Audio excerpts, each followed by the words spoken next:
Network Entertainment.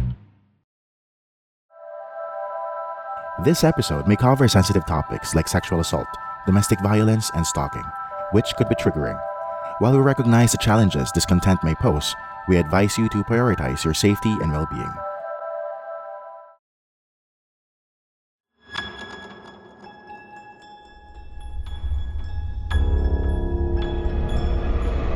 Shocking, sad, revealing, and deeply researched. PH Murder Stories podcast covers the true account of infamous killings and true crime stories from the Philippines. There's no such thing as questions, just hidden answers. Stay tuned as we revisit the inconceivable crimes that exist. Some listeners may find the following content of PH Murder Stories highly disturbing due to its graphic nature. PH Murder Stories does not condone nor promote violence of all sorts. Viewer discretion is advised.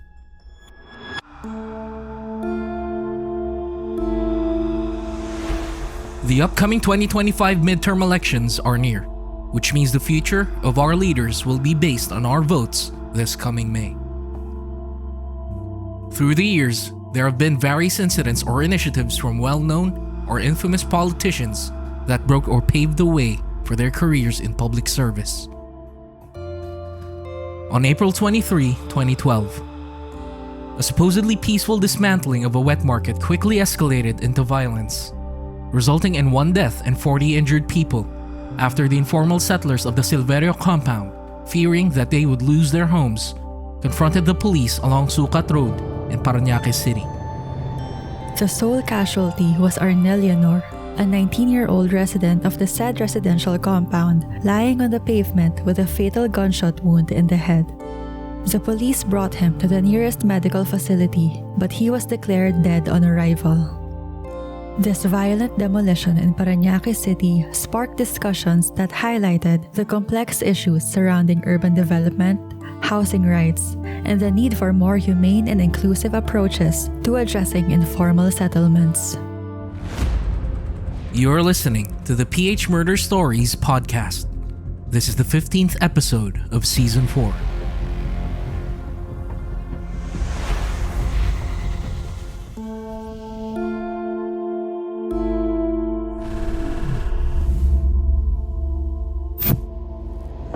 We're showing you live shots at what's happening at Parañaque. As Bettina Magsaysay earlier reported to us, this is at the Silverio Compound where the occupants of the compound were being asked to leave earlier. When Bettina was reporting, there was some sort of negotiation being mediated by Congressman Olivares of Parañaque, but apparently now it seems that the negotiations have failed. Bettina also told us earlier there were about 250 PNP personnel who were ready there for any eventuality, and they are there right now. We will try to get updates from Bettina again on what happened during the negotiations and what happened now. Kung alas 10 ng umaga nang sumiklab ang karahasan sa nakatakdasan ng demolisyon sa Silverio Compound sa Sucat, Parañaque. Hindi malinaw kung saang panig at kung paano nagsimula ang gulo. Pero sa videong kuha ng GMA News, kitang-kita ang pamamato ng mga residente. Ang mga pulis, nagpakawala naman ng tear gas.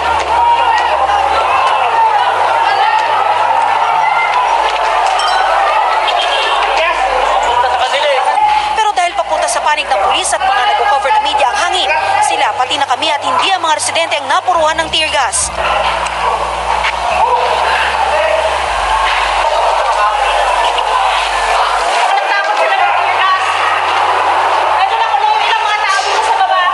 Maya-maya pa tila dahil sa sarili nilang tear gas, napaatras na ang pulis. Samantala, meron po tayong nakapanayan na isa sa mga biktima, isang 19 taong gulang na lalaki. Kasalukuyan daw siyang nagbabakasyon sa Silverio Compound galing ng Bicol. Nagulat na lang daw siya na nagkagulo. Yun pala natamaan na siya ng bala sa kaliwang binti. Narito ang panayam sa kanya. Nagbabatuan yung mga taga dito.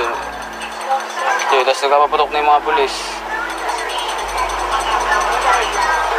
Ayun, natingalan ko ng likod ng bala, layo-layo ko na nga dun.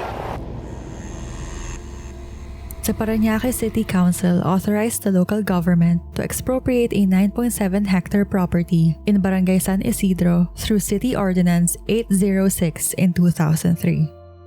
After that, actor Joey Marquez, who was the city's chief executive back then, filed a demand for expropriation against Magdiwang Realty Corporation and Philhomes Development Corporation, which resulted in a mandate favoring the city to form a socialized housing program for the thousands of informal settlers living in that particular community. In 2006, the local government paid the Magdiwang and Philhomes a 15% deposit of land worth 10.2 million pesos. On October 17, 2011, the Parañaque Regional Trial Court issued a writ of demolition. According to Marquez's former vice mayor and successor, Florencio Bernabe Jr., enforcement was required to establish the local government's ownership of the property. On April 11, 2012, Silverio's residents declined to accept the writ of demolition. The writ declares that all persons holding the areas along the Silverio Main Road, Purok 1 and 4, Silverio Compound, Sucat Parañaque City, quote, are hereby ordered to voluntarily vacate and demolish all structures, establishments, buildings, shanties, improvements erected therein within 10 days, and to surrender peacefully the possession of the land premises you are presently occupying. Unquote. Failure to do so, stated the writ, would force the sheriff to use force and effect the said order to the full force and limit provided by law. Bernabe claims the purpose of the demolition was not yet to demolish houses, but to condemn commercial, non-residential establishments to establish ownership along Silverio Road in Purok 1 and Purok 4. He says that the trouble with the inhabitants was that they chose not to comprehend the order. On the other hand, Sara Bernal, the leader of a local homeowners association in the area, says that the order's contents are vague. The structures also include residence, and the writ does not distinguish commercial property from residential. Despite continuous discussions to postpone the demolition and the cooperation of the protesters to follow the police appeal to allow traffic movement, the Civil Disturbance Management Unit, or CDMU, prepared to lean toward the direction of the demonstrators. When they thought the CDMU was about to disperse them, the residents began throwing stones at the police. Eventually, the police reacted by firing tear gas in the direction of the protesters. The CDMU and SWAT members were forced to backtrack, but moments later, gunshots were heard, allegedly from the police. The series of gunshots caused demonstrators to withdraw, but the CDMU and SWAT teams began arresting people. It was the moment Leonor was seen lifeless on the pavement. Unfortunately, the assault does not end with the indiscriminate firing of Leonor and others wounded. The police picked up anyone they wanted and assaulted many of those who were already apprehended or subdued by either truncheoning, punching, kicking, or slapping them. Some of them were mere bystanders in the area. They did not run away because they thought they would not be arrested. The police also carried out arbitrary house-to-house searches to look for more people to pick up.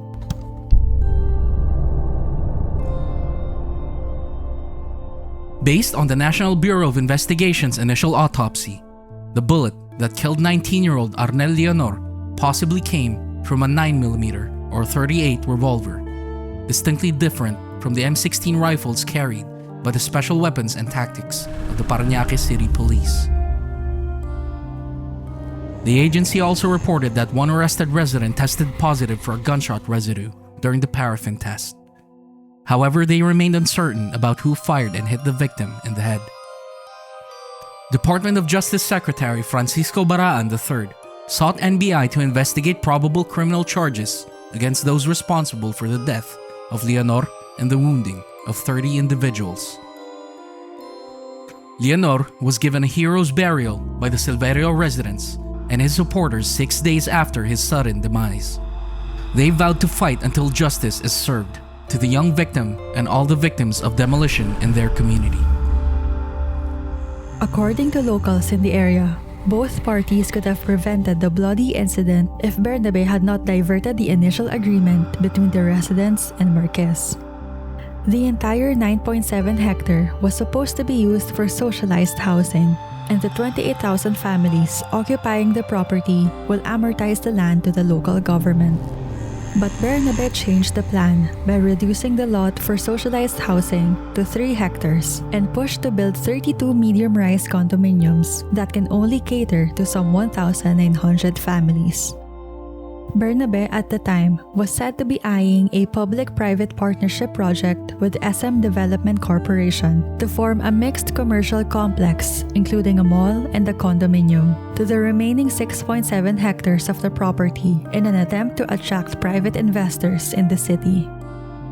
Meanwhile, the members of the SWAT team in Parañaque City who were involved in the violent demolition were reprimanded as locals claimed that the authorities committed various human rights violations, which news outlets well documented. When the 2013 local elections came, then Representative Edwin Olivares, one of those who negotiated with the authorities against the imposition of the demolition order, enjoyed a landslide victory over Mayor Bernabe's namesake, then City Councilor Florencio Bernabe III, with 115,851 against 82,551 votes. Olivares' brother, Eric, also part of the negotiating team, also topped the 1st District congressional race against former Representative Ed Jalcita, a Bernabe ally. Olivares' supporters cited the violent demolition as the weakening point of Bernabe's campaign while on Proclamation Day. Bernabe supporters at the City Hall were accusing Olivares of cheating.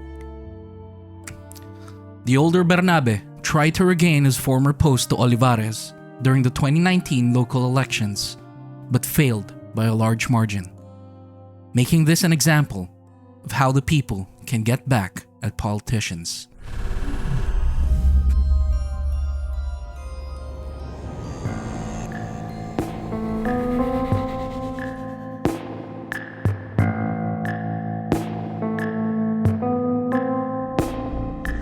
Thank you for listening to PH Murder Stories. If you like this episode, give us a 5-star rating on Spotify and Apple Podcasts. You can also support our show on Patreon. Any amount you donate would benefit our team to keep doing what we love, which is to provide more true crime episodes for our listeners. Link in the description. For further updates from our show, follow us on Facebook, Instagram, Twitter, and TikTok at PH Murder Stories. And subscribe to our YouTube channel at PH Murder Stories.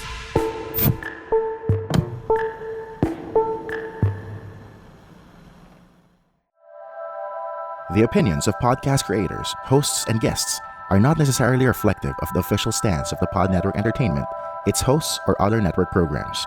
The content created by the people behind the podcast is personal and not meant to harm any religion, ethnicity, group, organization, company, or individual.